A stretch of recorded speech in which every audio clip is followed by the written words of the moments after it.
Ма ти на луда ли ме правиш, ма? Коза. Госпожо, това са... Я нещо Ами стана ви лошо и ви свестихме.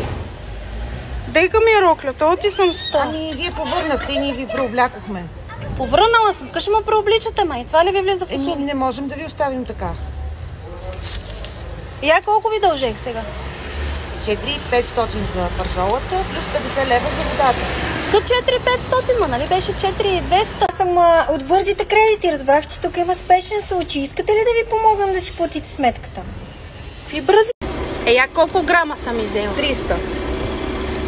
И сега колко ви дължим? 4200. Така 4200, ма я да не съм изяла цел глиган. 50 лева. Водата 50 лева. Вие сте изабили повече артия от тия, къде пишат учебниците. Какъв този ресторант? Ами 5 звезди. Я съм у Варна, я да не съм у Лос-Анджелес. Рибай, госпожо. Рибук, рибай. Оти пише тук, че съм изяла 14 пържоли. Я няма да ви платим, вие чувате гласове. 14.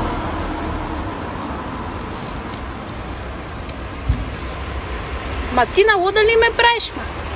Коза. Госпожо, това са... Я нещо Ами стана ви лошо и ви свестихме. Дейка ми е роклята, оти съм сто. Ами вие повърнахте и ние ви преоблякохме. Повърнала съм, къде ме преобличате, ма и това ли ви влиза в услуги? Не можем да ви оставим така. Я колко ви дължех сега? 4500 за пържолата, плюс 50 лева за водата. Кът 4500, ма нали беше 4200? Аз съм от бързите кредити. Разбрах, че тук има спешен случай. Искате ли да ви помогнем да си платите сметката? Какви бързи кредити? Бързите кредити. Бързи кредити. Да взимам бърз кредит да си платим пържолата. Пари на време. Моля ви, вземете кредита да оправиме сметката, защото имам и друга работа. Къщо взимам кредит да плащам тази пържолата? Само 3%. Само 3% лихва предлагаме. Днеска специално за вас. 3% лихва. На ден.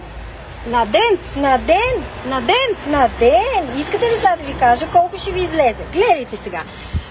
3% за 30 дни са 4500.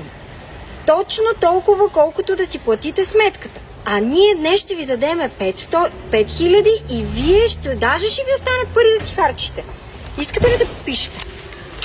Какво да подписвам? А вие шашава ли сте? Я накрая колко пари трябва да ви върнем?